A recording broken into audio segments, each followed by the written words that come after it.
일어나 베델로 올라가자라는 말씀으로 함께 하나님 말씀 살펴보겠습니다.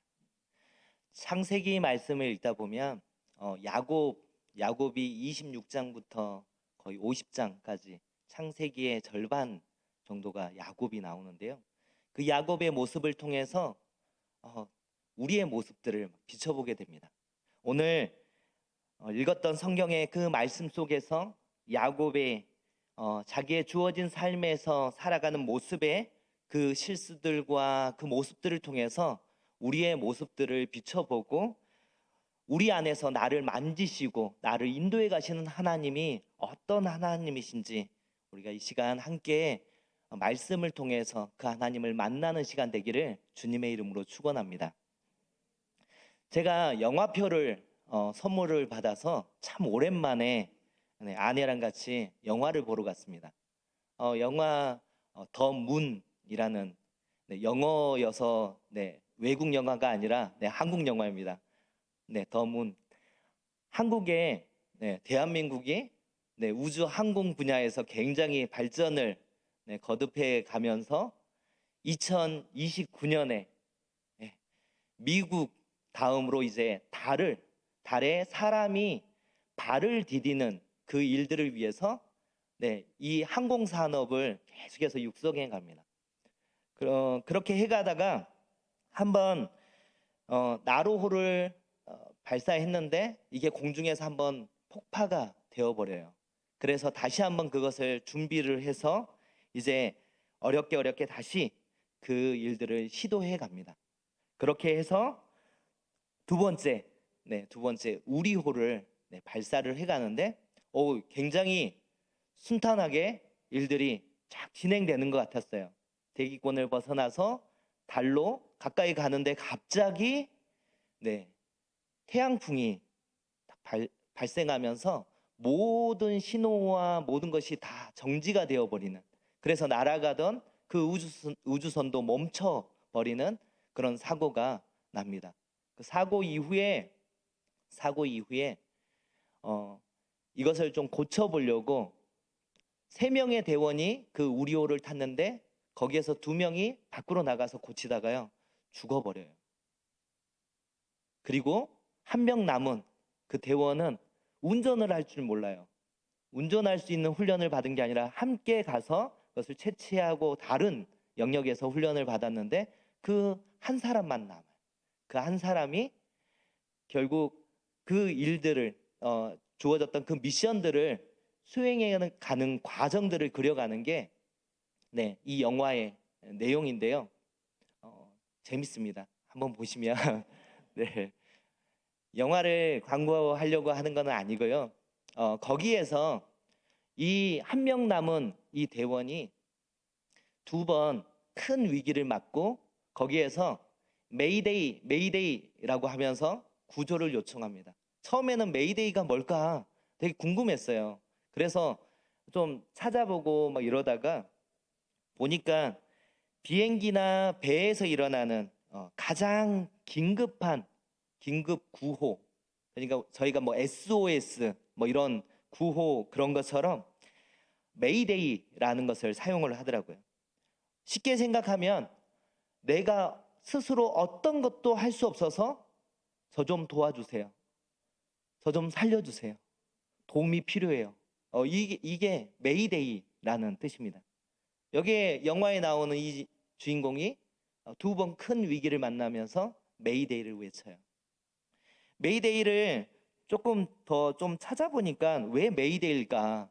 이게 메이, 데이 이러면요 영어를 하면 이렇게 띄어서 하면은요 메이가 5월이고요 데이가 날이에요. 그래서 메이데이는 보통 노동절을 얘기하거든요. 그래서 5월의 날, 메이데이, 5월의 날 왜 뭐 이랬는데 찾아보니까 영국 런던의 무선 통신사로 일하던 스탠리 막포드라는 사람이 구조 신호를 만들자고 이제 주장을 하고 아이디어를 냅니다. 1923년, 딱 100년 전이에요. 100년 전에 런던하고 파리 공항에서 이 구호를 사용하기 시작을 하고 이 많은 나라들이 이거 좋은 것 같다 이러면서 계속해서 많은 나라들이 사용되게 되면서 이 메이데이를 사용하게 되는데요. 그때 당시에 이것을 만들 때 국제 공용어는 그 프랑스였어요. 프랑스어로 베네 마디 메이디 베네 메이디 이제 뭐 프랑스 발음은 좋지 않습니다. 네, 그런데 이게 나를 도와주세요라는 그건데 그 뒤에 있는 메이디 이 발음하고 비슷한 그것으로 영국어 이 만든 사람이 영국 사람이라 그 영어로 메이데이 이것을 외치는 거죠. 메이데이를 외칠 때는 자기가 어떤 것도 스스로 할 수 없는 누군가의 도움이 반드시 필요한 그 상황 가운데 그 메이데이를 외치면 누군가가 도움을 줄 수 있는 그 구조. 저 좀 도와주세요. 제가 스스로 무언가를 할 수가 없어요. 저 좀 살려주세요. 그런데 오늘 읽었던 말씀 창세기 35장에서요. 야곱의 상황이 지금 메이데이를 외쳐야 되는 그 상황인 거예요. 엄청난 위기 가운데 놓여 있는 야곱의 모습을 보게 됩니다. 어떤 상황이냐면 조금 앞으로 좀 거슬러 올라가면 야곱이 야복 나룻가에서 씨름하는 장면이 나오죠. 사실 야곱에게 있어서는 이 밧단 아람에서 다시 이곳으로 돌아올 때 고향으로 돌아올 때 가장 큰 문제는 형 에서였어요. 그래서 창세기 그 말씀 가운데서 그 앞에 있는 부분 가운데서 형 에서를 만나기 전에 너무나 큰 어려움들 그것을 만날 때에 그가 처음으로 사실 메이데이를 외칩니다. 누구한테요? 하나님 앞에. 저 좀 살려주세요. 이것을 외치는 장면이 여러분이 잘 알고 있는 천사와 씨름하는 장면이에요. 그 천사와 씨름하는 장면은 하나님께서 그 천사의 입을 통해서 너가 천사와 겨루어 이겼다라고 이스라엘이라는 이름을 선물하지만 사실 그 가운데 임하는 야곱의 마음은 여기에서 내가 축복받지 못하면 내가 이 천사와 끝까지 뭔가를 얻지 못하면 내가 죽을 것 같은 그 마음 가운데서 이 천사를 붙든 거죠. 저 좀 살려주세요. 사실 그 마음이었어요. 우리에게는 항상 큰 위기가 닥쳐요. 위기가 닥칠 때 지금 야곱에게 있어서는 이때야 사실 하나님을 찾습니다. 야곱의 모습 속에서 특별히 창세기 35장 가운데 하나님이 크게 세 모습으로, 그러니까 하나님이 세 가지 세 모습으로 하나님이 이렇게 보여주는데요. 특별히 처음 야곱이 그 하나님을 만난 것과 동일하게 오늘 말씀도요. 야곱이 먼저 도움을 청하지 않습니다. 35장의 1절을 딱 읽어갈 때 하나님이 야곱에게 이르시되 라고 말씀합니다. 그래서 첫 번째 하나님의 모습을 보게 되는 게 뭐냐면 항상 우리에게 먼저 찾아오시는 하나님을 35장을 통해서 보여줍니다. 보니까 야곱이 형 에서를 피해서 도망갈 때 그 루스라는 지역에서 돌베개를 베고 잘 때에도 먼저 찾아온 것은 하나님이셨어요. 하나님께서 꿈속에서 그 사닥다리를 오르락내리락 하는 그 천사들을 보여주시고 그 위에서 하나님께서 말씀하셨죠. 그 야곱에게 너에게 복을 주겠다. 너를 지켜주겠다. 너가 안전하게 돌아올 수 있게 내가 그렇게 너를 보호해 주겠다라고 말씀하신 하나님. 먼저 다가오신 것은요. 항상 하나님이셨어요. 오늘 말씀 속에서도 35장 이 말씀이 시작될 때 제목도 제가 이제 베델로 올라가자라고 했지만 3절에 가서야 야곱이 외치는 게 뭐냐면 가족들에게 외치는 것이 일어나 베델로 올라가자라고 이제 외치는 게 3절에 가서예요. 1절에서 하나님이 먼저 야곱에게 찾아오셔서 일어나 베델로 올라가라고 말씀합니다. 먼저 찾아오세요. 그가 어떤 상황이냐면 큰 위기를 만난 거죠. 왜냐하면 아까 이제 다시 돌아가면 그 천사와 씨름하고 나서 형 에서를 만납니다. 그런데 그 하나님 앞에 메이데이를 외쳤잖아요. 살려주세요. 하나님이 형 에서를 만났을 때 정말 좋은 관계로 큰 문제 없이 순탄하게 그 만남이 잘 이루어지고 좋게 헤어졌어요. 그런데 야곱이 그 순간에 형 에서와 헤어지고 나서 어디로 가냐면 그 자기 집을 지어요.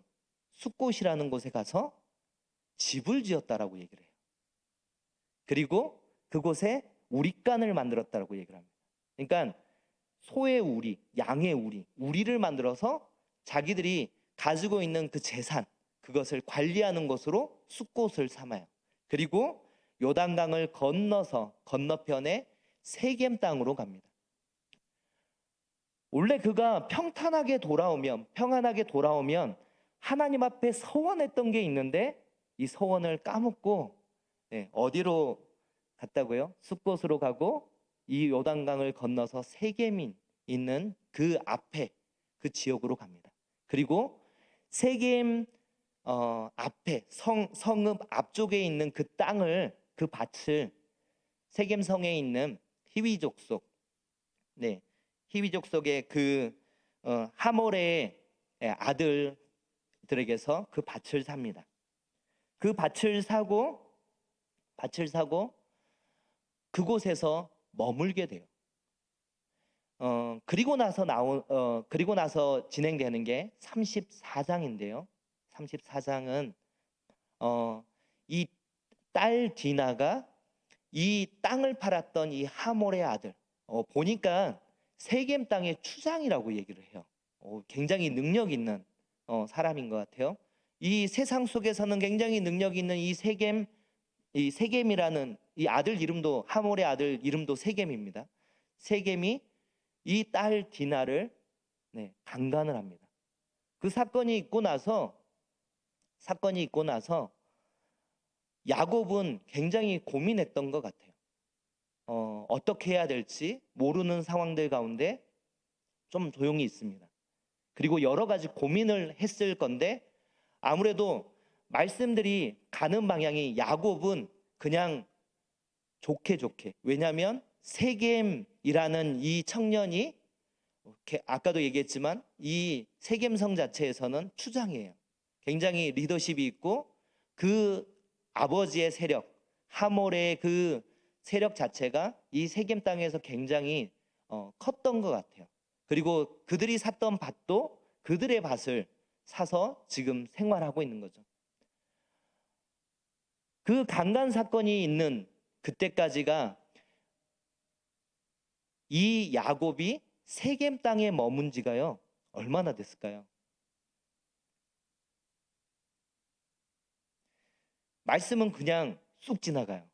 그래서 살아가는 시간들이 얼마 안 된 그 지난 시간 뭐 한 해봤자 몇 달 아니면 1년 막 이런 것처럼 보이지만 디나의 나이 그래서 바단 아람에서 돌아왔을 때 이 세겜까지 오는 그 시간과 그리고 지금 디나가 웬만큼 커서 어떤 청년이 좋아할 만큼의 큰 숙녀가 됐을 때 그 정도의 그 나이가 된 것을 생각해 보면 야곱은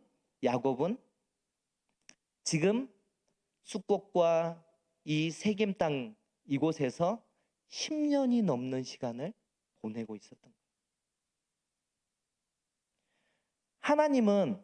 하나님은 그 앞에서 그가 항상 위기 가운데 있을 때 그를 부르시는 하나님인데 그가 잊고 있었는데 지금 큰 문제가 생기고 문제 속에서 더 큰 문제. 지금 사실은 야곱이 신앙 없는 그 모습으로 인해서 덮고 가려고 하는, 대충 넘어가자라고 하는 그 분위기로 가려고 했는데, 이 디나가 네 명의 아내 중에서 레아의 딸인데, 레아의 자녀들, 그 아들들이 그냥 넘어가지 못합니다. 그래서 꾀를 내죠. 그쪽에 얘기를 할 때 결혼하고 싶으면 할례를 받아라. 그리고 나서 할례를 받았을 때 시몬과 레위가 가서 이 하몰에게 속한 모든 남자들을 다 죽여버리는 그 일들이 있고, 그리고 다른 아들들은 다 약탈을 해버리죠. 야곱은 이런 일들 때문에 뭔가의 일이 커져서 나에게 피해가 올까봐 조용조용 그냥 세상 가운데 묻혀서 살려고 했는데, 아들들이 문제를 일으켜버린 거예요. 이제 주변에 있는 다른 족속들, 여기는 히위 족속이었는데 다른 족속들, 이 가나안 족속, 브리스 족속, 이 족속들이 이제 호시탐탐 이 야곱에게 응징을 하려고 하는 그 모습들이 아마 보였을 거예요. 야곱은 이 가운데 지금 위기를 느끼고 있어요. 그래서 창세기 34장 30절에서 31절 말씀인데요. 이 야곱과 이 아들들의 대화입니다. 야곱과 아들들의 대화인데 함께 한번 읽어보도록 하겠습니다. 야곱이 시므온과 레위에게 이르되 너희가 내게 화를 끼친 하여금 이 땅의 주인 곧 가나안 족속과 브리스 족속에게 악취를 내게 하였도다. 나는 수가 적은즉 그들이 모여 나를 치고 나를 죽이리니 그러면 나와 내 집이 멸망하리라. 31절도요. 그들이 이르되 그가 우리 누이를 상녀같이 대우함이 옳으니까. 야곱의 이 자녀들과의 이 아들들과의 대화 가운데서요, 어디에도 신앙적인 모습들이, 또 가장다운 모습이 전혀 보이지 않습니다. 야곱이 말할 때 시므온과 레위에게 말하는 게 뭐냐면 너희가 내게 화를 끼쳤다. 지금 아들들이 지금 사고 쳤다고 지금 내가 지금 화를 당하게 생겼어. 우리가 아니라 내가. 그리고 이 땅의 주민들이 나를 칠 건데 나는 숫자가 적어 라고 얘기를 하는 거예요.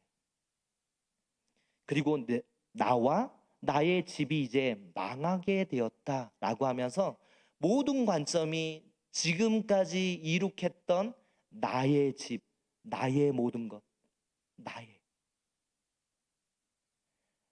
야곱에게 있어서는요, 베델에서 하나님을 만났지만 그 만난 하나님을 쭉 잊고 살았어요. 그리고 신앙의 진보가 없는 그 모습들이 보여지는 거예요. 그랬을 때 아들들이 얘기하는 것도 무엇이냐면 우리 누이를 창녀같이 대우함이 옳으니까요. 당신의 딸이 아니에요. 아빠의 딸이 아니에요. 우리 누이예요. 철저하게 자식들 간에도 벽이 있고 구분이 되어 있는 그 모습들이 보여요. 야곱에게 있어서는 가장으로서의 그 모습도, 그리고 신앙인으로서의 그 모습도 전혀 보이지 않는 야곱. 그래서 이때에 사실 믿음이 있다면 야복 강가에서 만났던 10년 전에 야복 강가에서 만났던 그 하나님을 다시 한번 기억하고, 내가 형 에서를 피해서 도망갈 때 그 베델에서 만나 주셨던 하나님을 기억한다면 무엇을 외쳐야 되냐면 하나님 도와주세요로 가야 되는데, 아들들과의 대화 가운데서 뭘 얘기해요? 내가 너희들 때문에 죽게 생겼다. 이놈의 자식들아, 너희가 사고 쳐가지고 내가 죽게 되었다. 우리 집 이제 다 망하게 생겼다. 야곱이 열심히 모았죠. 20년 동안 외삼촌 집에서 열심히 모은 그 재산이에요. 그런데 야곱의 시각은 어디로 가 있냐면 이 재산에 가 있고 하나님은 전혀 찾지. 위기가 왔지만 위기를 당한 내가 무엇도 할 수 없는 야곱이 하나님 앞에 메이데이를 외치는 게 아니라 살려주세요를 외치는 게 아니라 지금 누가 먼저 찾아오세요? 하나님이 먼저 찾아오세요.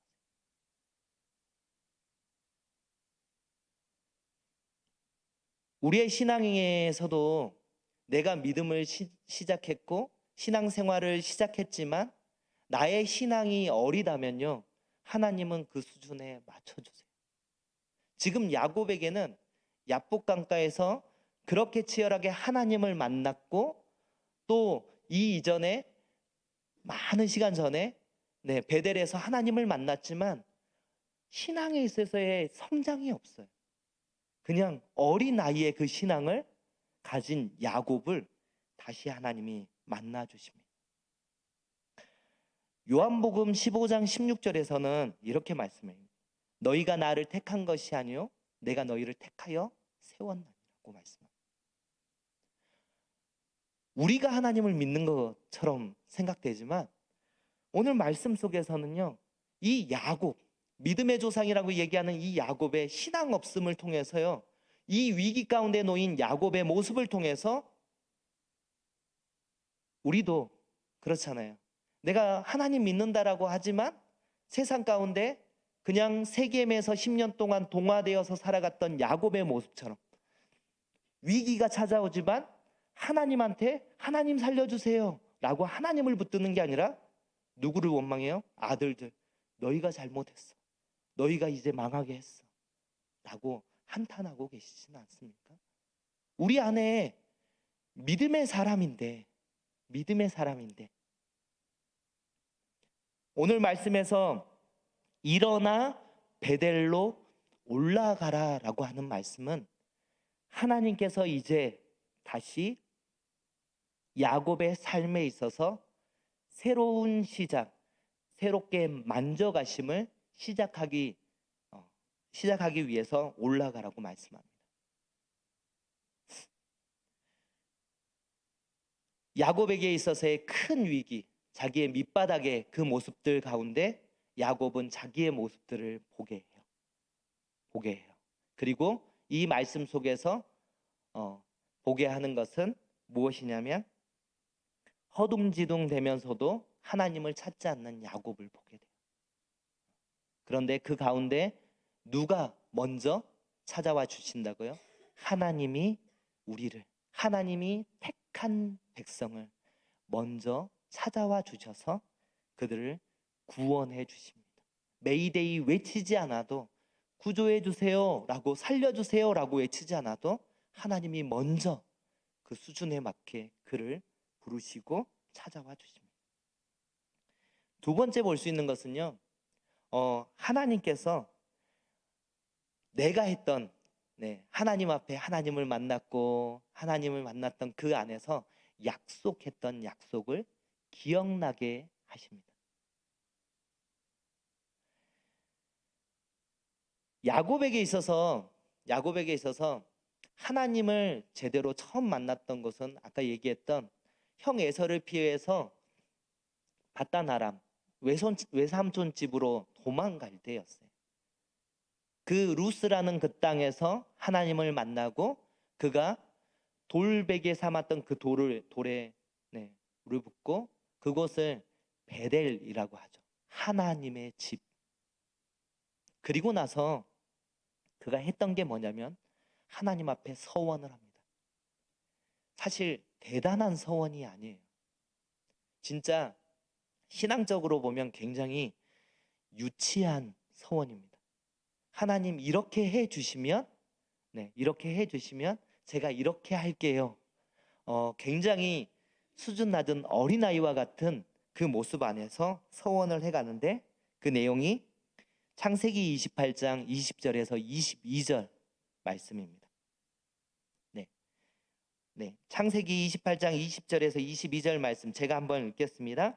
야곱이 서원하여 이르되 하나님이 나와 함께 계셔서 내가 가는 이 길에서 나를 지키시고 먹을 떡과 입을 옷을 주시어 내가 평안히 아버지 집으로 돌아가게 하시오면 여호와께서 나의 하나님이 되실 것이요 내가 기둥으로 세운 이 돌이 하나님의 집이 될 것이요 하나님께서 내게 주신 모든 것에서 10분의 1을 내가 반드시 하나님께 드리겠나이다 하였더라.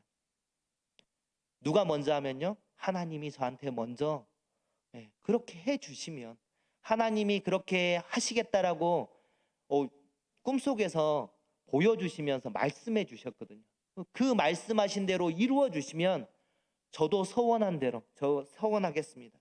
하나님이요 저의 하나님이 돼요. 여기서 하나님이라는 단어는요 신이에요. 신.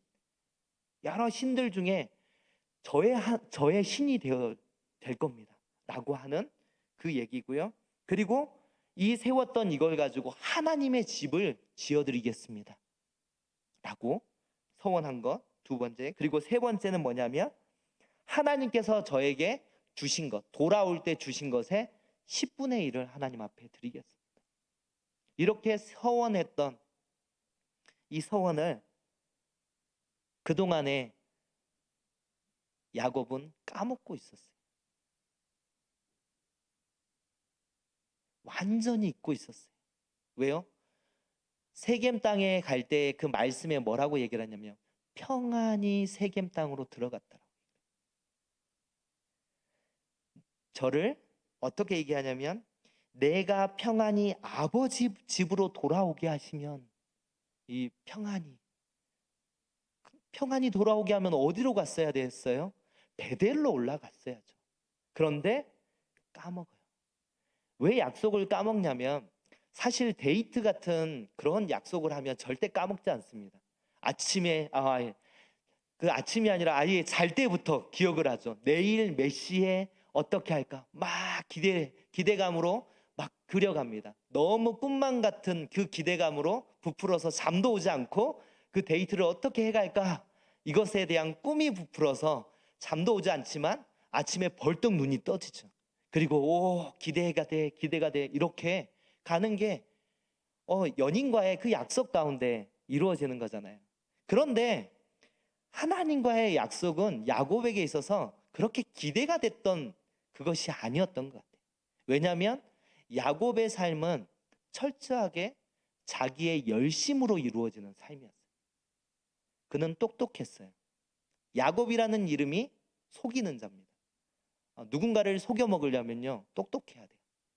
자기 스스로가요 굉장히 똑똑하다고 착각하면서 살았던 사람이 야곱이에요. 그런데 자기가 똑똑하다고 생각한 그것을 깨는 시간으로 하나님이 무엇을 하냐면 삼촌 라반의 집에서 20년을 있게 하면서 자기 스스로 안에서 내가 능력이 없다라는 것을 철저하게 그것을 경험하게 하는 시간들을 갖고 돌아오게 합니다.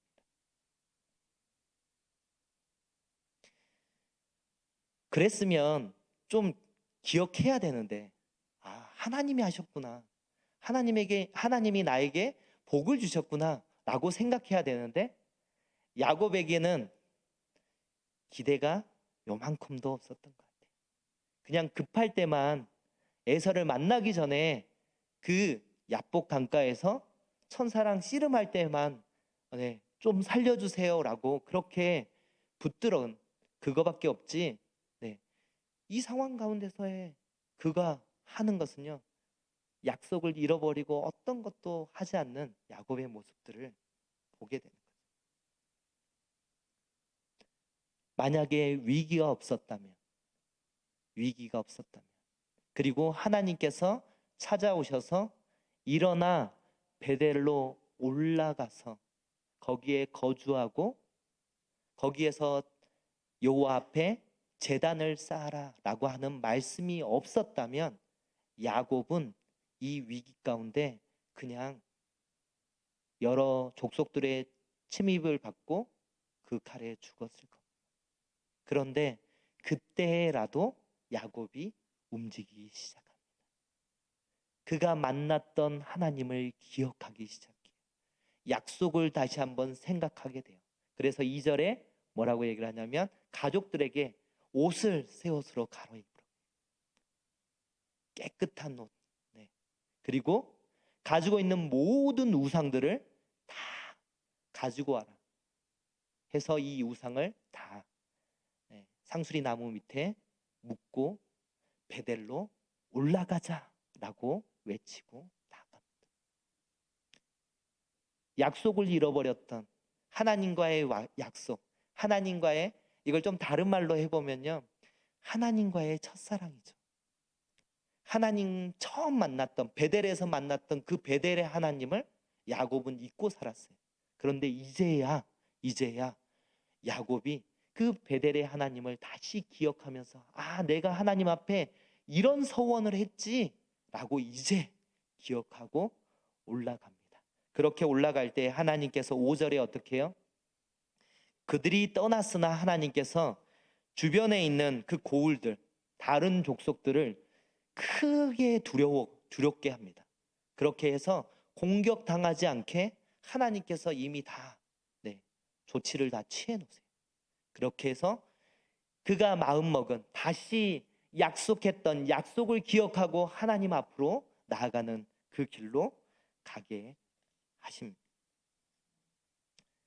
세 번째로 보게 되는 게 뭐냐면, 이 베델로 올라가서 하나님께서 이 야곱에게 하시는 그 말씀이 뭐냐면, 먼저 9절입니다. 야곱이 밧단 아람에서 돌아오매. 야곱이 세겜 땅으로 올 때는 이 돌아오다라는 단어를 쓰지 않습니다. 그런데 이제 밧단 아람에서 어디로 오니까요? 베델로 오니까 이제 드디어 말씀에서도 뭐라고 얘기하냐면 야곱이 밧단 아람에서 돌아왔다라는 표현을 씁니다. 이제 돌아온 거예요. 세겜에서 보낸 10년의 시간은 그냥 세상과 어울려서 그냥 거기 문화에 빠져서 그냥 허우적대면서 산 10년의 버린 시간이고요. 허비한 시간이고, 이제 그가 야곱이 밧단 아람에서 돌아온 거예요. 밧단 아람에서 고향으로 돌아온 거고, 또한 하나님을 떠났다가 하나님께로 돌아온 거예요. 그가 돌아왔어요. 돌아오니까 하나님이 다시 야곱에게 나타나셔서 하시는 게 뭐냐면 복을 주십니다. 복을 주시면서 하는 게, 다시 한번 야복강가에서 얘기했던 너의 이름을 이제 야곱이라고 하지 않고, 야곱이 뭐라고요? 속이는 자라고요. 다른 사람의 발 뒤꿈치를 잡는 자예요. 누군가를 좀 힘들게 해서 내가 이득을 보는 자가 야곱이에요. 그런데 그 이름을 무엇으로 바꿔줘요? 이스라엘로 바꾼다라고 다시 한번 재차 이 얘기를 합니다. 이스라엘은요, 제가 저번에 이제 야곱에 대한 말씀을 앞에서도 얘기했지만, 이스라엘이라는 그 이름의 뜻은 하나님과 사람과 겨루어 이긴 자라는 뜻을 가지고 있습니다. 성경에서는 그렇게 기록하고 있는데, 이것을 좀 풀어서 좀 생각해 보면 뭐냐면요, 그전에는 야곱은 하나님을 상대하지 않았습니다. 다시 한번 얘기할까요? 제가 처음에 영화 얘기를 하면서 메이데이, 구조 요청을 했어요. 그 영화에서는요, 그 우주에 보낼 수 있는 능력이 있는 미국을 향해서, 왜 처음 그 우주에서 발을 디뎠고 또 우주에 그만한 능력이 있는 그 나라에서 도움을 주기를 원하는 거예요. 사실 메이데이의 그 외치는 대상이 누구냐면요, 미국이었어요. 미국 우주인들을 향해서 좀 도와달라는 거예요. 그러면 야곱에게 있어서의, 사실 그가 외쳐야 되는, 그가 위기 가운데 외쳐야 되는 그것은, 그 메이데이, 살려주세요의 그 대상은 누가 돼야 되나요? 하나님이 돼야죠. 근데 그는 하나님을 보고 살지 않았어요. 사실은 그가 밧단 아람에서 모은 재산도요, 자기 열심으로 모았다고 착각하는 사람이었어요. 그리고 그가 형 에서의 그 관계 안에서도 하나님이 이렇게 해주셨다라는 생각들, 제가 봤을 때는 말씀을 볼 때요, 야곱에게 그만큼의 생각이 조금은 있었겠지만 아마도 자기의 꾀라고 생각하지 않았을까라고 좀 보여져요. 지금까지의 야곱은 모든 해석이 나의 능력이었어요. 나의 능력이었어요. 그랬던 그가 이제 하나님이 어떤 사람으로 바꿔가겠다라고 얘기를 하냐면, 돈을 상대하고 사람을 상대하고 세상을 상대하는 사람이 아니라 누구로? 하나님과 상관 있는 사람. 이거는 하나님과 겨루어 이긴 자라고 하는 것은요, 그전에는 하나님을 상대하지 않았어요. 하나님을 생각하지 않았어요. 그랬던 야곱을 어떤 야곱을 누구로? 이스라엘로 바꿔가겠다라고 하는 것은, 그전에는 자기의 꾀로 자기의 능력으로 살아갔던 야곱을 하나님과 상관하는 자로, 이제는 하나님 앞에 도움을 요청하고 하나님 앞에 나오는 자로 그렇게 바꿔가겠다, 그렇게 해서 승리를 얻어가는 자로 바꿔가겠다라고 하는 게 이 이름을 바꿔가는 이것입니다. 그전에는 야곱이 하나님을 상대하지 않았다니까요. 하나님과 상관없는 삶을 살았어요. 하나님이 만나주셨는데. 그랬던 그에게 이름을 바꿔주겠다는 것을 재차 확인하고, 또 무엇을 말씀하세요? 아브라함에게, 이삭에게 약속했던 너희 자손 많게 해줄게, 그리고 너희 자손들에게 땅을 줄게, 두 가지를 또 약속합니다. 그런데 이 세 번째 이곳에서 만나는 그 하나님은 복이 무엇인지를 알려주시는 하나님. 그 전까지는 야곱에게 있어서는 복이 재산을 많이 불리는 거였고요, 자기가 잘 나가는 거였고요, 그런 게 복이라고 생각했는데, 베델레에 올라가면서부터 하나님께서요, 이것이 복이 아니라 하나님을 가까이 함이 복이고, 하나님이 만지시고 너를 인도해 주고 너를 변화시켜 가는 것, 그것이 복임을 여기에서 베델에 올라가서 하나님이 알려주시는 거예요. 무엇을 보고요? 해석은 여러 가지가 좀 다를 수 있습니다. 8절에 리브가의 유모 드보라가 죽음에, 리브가가 죽은, 그러니까 야곱의 엄마가 죽은 장면은 나오지 않습니다. 아마도 그래서 많은 학자들이 얘기할 때 리브가는 야곱이 바단 아람에 있을 때, 그 20년의 시간들을 보낼 때 리브가는 죽었을 것이다. 그리고 그 리브가가 죽고 나서 그 리브가의 유모 드보라가 야곱에게 소식을 전하고 계속 그 뒤로 함께하지 않았을까라고 좀 유추해 볼 수 있습니다. 그렇게 생각할 때 리브가의 유모 드보라는요, 야곱에게 있어서는 그런 단어 쓰죠. 정신적 지주. 네. 그를 버티게 하고 정서적으로 그를 터치해주고 욱할 수 있는 그를 잠잠하게 하고 힘든 그를 위로해주는 그런 존재가 리브가의 유모 드보라였을 거예요. 그런데 그가 베델에 올라가서 거주하는 기간에 죽습니다. 그래서 알론바굿, 통곡에, 그 야곱이 그에게 정서적 위안을 줬던, 참 많은 위로가 되었던 이분이 죽으니까 통곡하면서 울어요. 그리고 이 베델로 올라간 이후 이제 베델에서 이동하고 나서 계속 야곱에게 있어서는 상실의 시간, 그리고 이 상실의 시간을 통해서 하나님이 더 가깝게 야곱을 만나 가십니다. 다 상실이에요. 그가 사랑했던 그 부인 중에서 가장 사랑했던 아내가 누구예요? 라헬이 베델에서 내려와서 베들레헴 근처 에브랏 그 근처에 갔을 때 둘째 베냐민을 출산하다가 죽습니다. 가장 사랑하는 아내가 죽어요. 그리고 나서 그의 장자 르우벤이 그의 또 다른 아빠의 첩이죠.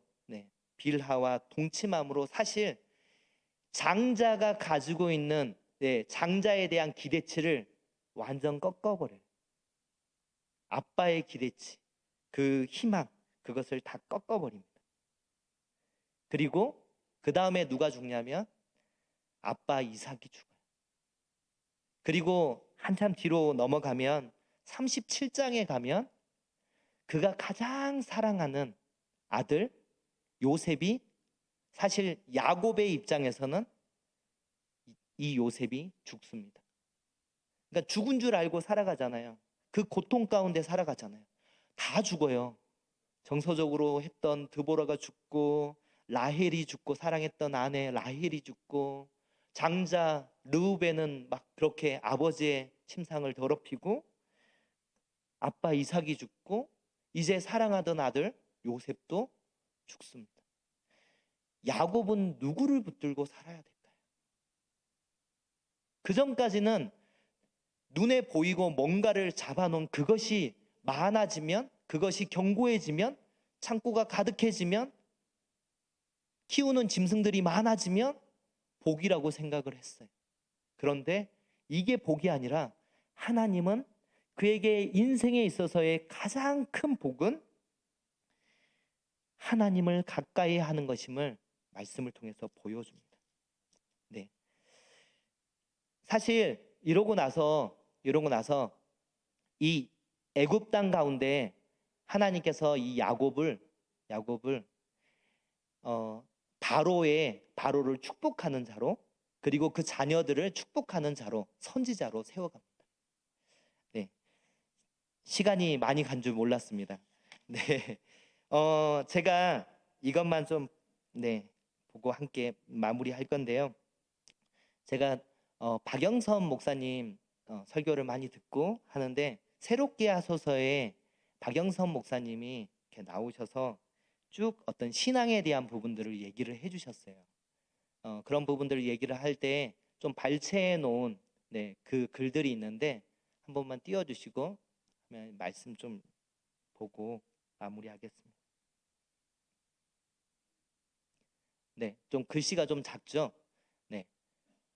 제가 한번 읽어보겠습니다. 우리를 성장시키기까지 절대 포기하지 않으시겠다는 하나님의 의지와 계획이 은혜이다. 그리고 우리를 성장시키는 하나님의 열심이 있는 한 우리에게 절망은 없습니다. 계속해서 성장을 얘기하세요. 에베소서 4장 13절 14절에도 그래서 이렇게 얘기하죠. 우리가 다 하나님의 아들을 믿는 것과 아는 일에 하나가 되어 온전한 사람을 이루어 그리스도의 장성한 분량이 충만한 데까지 이르리니, 이는 우리가 이제부터 어린아이가 되지 아니하여 사람의 속임수와 간사한 유혹에 빠져 온갖 교훈의 풍조에 밀려 요동하지 않게 하려 함이라. 하나님께서는 우리에게 우리가 성장해가는 그리스도인으로, 어린아이로 그냥 머물러 있는 것이 아니라 성장해가는 것, 그래서 더욱더 하나님과 친밀한 교제를 얻어가는 것을 복이라고 야곱을 통해서 말씀하십니다. 오늘 말씀 한번 기억하시고 제가 기도하고 마치겠습니다. 하나님 아버지,